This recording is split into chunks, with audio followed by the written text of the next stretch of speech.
The answer is, it wasn't love. Allah is Al-Wadud, the God of love. And so true love comes only from Allah. It doesn't come from a wink across the classroom. It doesn't come from rubbing shoulders in the marketplace. And it doesn't come from comparing blue jeans in a shopping mall.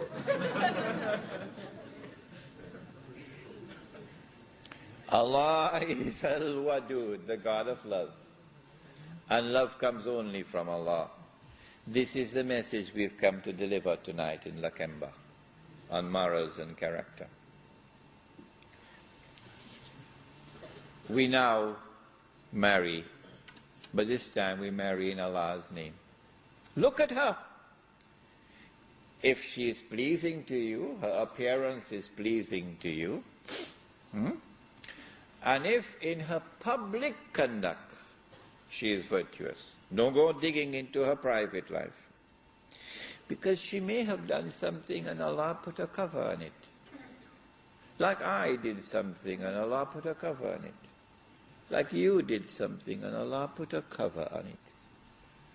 You're not supposed to go trying to remove the cover, to look and see what Allah had covered. But you're concerned with her public life. If in her public life she is virtuous, and if her appearance is pleasing to you, marry her. Marry her in Allah's name. You don't have to have a lot of money in your pocket to marry, you know. I had $75 in my pocket. And when the nikah was conducted by the chief imam of New York, he said, Imran, you got to pay $25 to the doctor, to the masjid. Yeah. So I had $50 left in my pocket. Yeah. And praise be to Allah, my wife is here tonight. It's been a very happy marriage. You don't have to have a lot of money. You can still marry when you don't have money, provided you have some food to eat and clothes to wear, and you don't need a house for $500,000. So marry in Allah's name.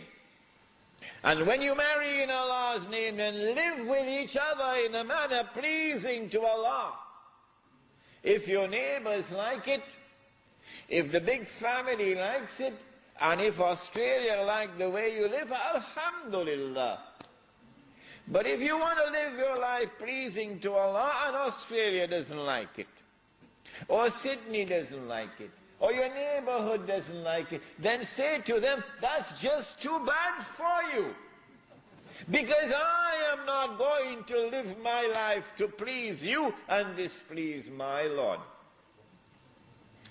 What happens when you marry her in Allah's name, and then you live with her in a manner pleasing to Allah? وَمِنْ آيَاتِهِ أَنْ خَلَقَ لَكُمْ مِنْ أَنفُسِكُمْ أَزْوَاجًا لِتَسْكُنُوا إِلَيْهَا وَجَعَلَ بَيْنَكُمْ مَوَدَّةً وَرَحْمَةً إِنَّ فِي ذَلِكَ لَآيَاتٍ لِقَوْمٍ يَتَفَكَّرُونَ. And amongst his signs, among the pages of the big book with thousands and thousands and thousands of pages, is this page, that he has created for you. From amongst your very selves, he's created your mates, that you might dwell with each other in a state of sukoon. Sukoon. Sukoon is peace. Sukoon is tranquility. Sukoon is contentment. There are things in life which money cannot buy, and sukoon is one of them. Yeah. There are things in life which money cannot buy, but there are some investment bankers in Manhattan who would want to dispute that. There are things in life which money cannot buy, and sukoon is one of them. You now live with each other in a state of sukoon. But how does sukoon come? وَجَعَلَ بَيْنَكُمْ مَوَدَّةً. It is Allah who now places love betwixt your hearts. When Allah puts love between your hearts, He doesn't put love alone. He puts something else with love. But you didn't know it. He says, وَجَعَلَ بَيْنَكُمْ مَوَدَّةً وَرَحْمَةً. He put love and He put kindness. So when you get married, it's not Rambo getting married. Love and kindness. When there is love and there is kindness betwixt your hearts, then you'll get sukoon. I tell you something. There are those who will have to wait until the day of judgment before they can enter into Jannah. And there are those who will get a taste of Jannah, a little piece of Jannah, right here on earth. You marry in Allah's name. You live with each other in a manner pleasing to Allah. And guess what happens? Every day, the love increases. It grows more and more and more and more. Until one day you ask, we already have so much love for each other, how much more love can there be? The answer is, Allah is Al-Wadud. He is infinite in His being and infinite in His attributes, His sifa. And so there is no limit to the amount of love you can have. This is where we've been attacked. When materialism takes over and the fear of Allah is no longer in the heart, now this girl, when you look at her, she has no reality beyond her material reality. And so when you go to her now, you no longer go to her for what you can give to her. Rahmah. Now you go to her for what you can take from her,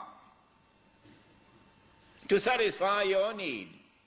Anytime a boy goes to a girl to take from her that which will satisfy his need, it ain't love anymore, it's now called lust.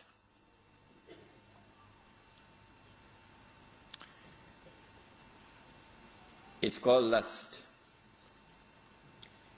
And you could never have enough of it. It's like wine, halal wine of course, from Jannah. And when you have love with each other, love from Allah, then you take only one sip, and your thirst is quenched. Praise be to Allah. And you can get on with your work, with your life. You can go to work, you can go farming and so on, because your thirst is quenched. But when it is no longer love, it is now lust. And you sip from this wine, the thirst is still there. So now you go to 2 women and 3 and 4 and